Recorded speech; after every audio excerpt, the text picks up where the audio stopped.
Je te montre comment trouver les coordonnées d'un vecteur directeur et d'un vecteur normal à une droite. Tu vas voir, c'est facile.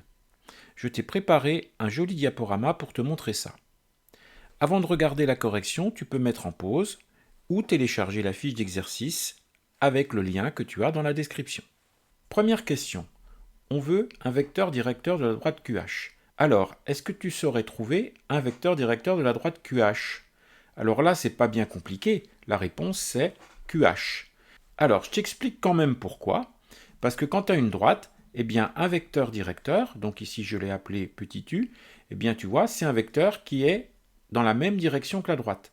Donc ici, dans l'exercice, on te donne les points Q et H, qui sont deux points de la droite. Alors, deux points de la droite, je ne sais pas où ils sont, mais imaginons que le point Q soit ici, et puis que le point H soit ici.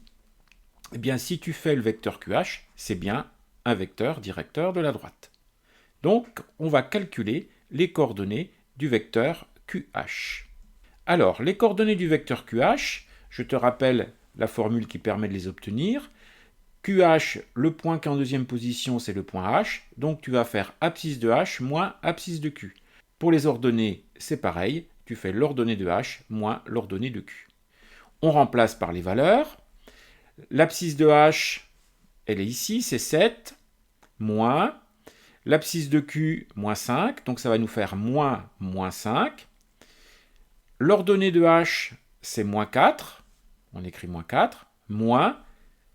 L'ordonnée de Q, c'est 2, donc ça nous fait moins 4, moins 2.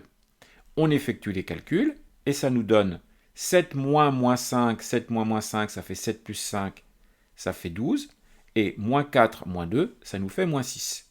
Donc voilà, le vecteur QH, c'est un vecteur directeur de la droite QH. On ne va pas prendre directement le vecteur QH comme vecteur directeur de la droite. On veut un vecteur entre guillemets plus simple. Alors, est-ce que tu saurais trouver un vecteur qui serait collinéaire au vecteur QH et dont les coordonnées n'ont pas de diviseur commun, sauf bien sûr moins 1 et 1? Eh bien, il suffit de diviser par 6. Effectivement, si on fait 1 sixième du vecteur QH, quand tu vas diviser 12 par 6, ça va te donner 2. Et quand tu vas diviser moins 6 par 6, ça va te donner moins 1.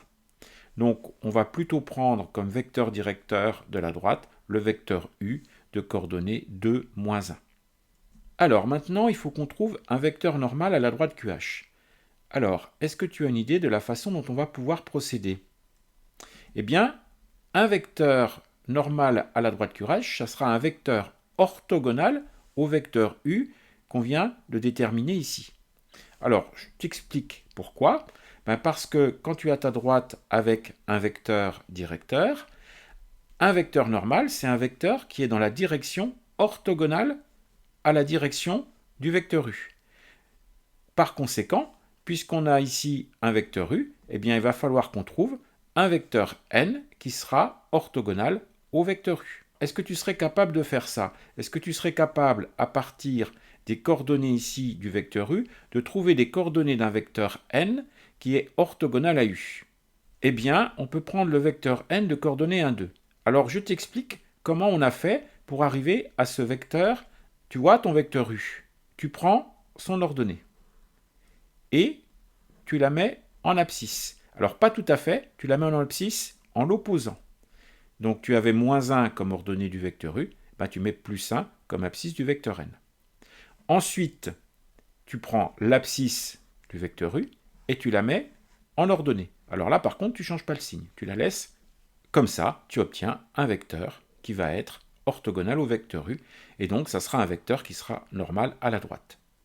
Alors si tu veux vraiment être convaincu de ça, eh bien, tu peux vérifier en calculant le produit scalaire des vecteurs U et N. Tu sais que quand tu calcules un produit scalaire, si le résultat est nul, ça voudra bien dire que les vecteurs U et N sont orthogonaux. Alors, est-ce que tu te rappelles de la formule qui permet de calculer un produit scalaire, U scalaire N? Eh bien, il faut multiplier ensemble les abscisses des deux vecteurs et ajouter le produit des ordonnées. Donc, c'est ce qu'on va faire ici. Alors, il n'y a plus qu'à remplacer. Donc ça, c'est facile. On va faire 2 fois 1 plus moins 1 fois 2.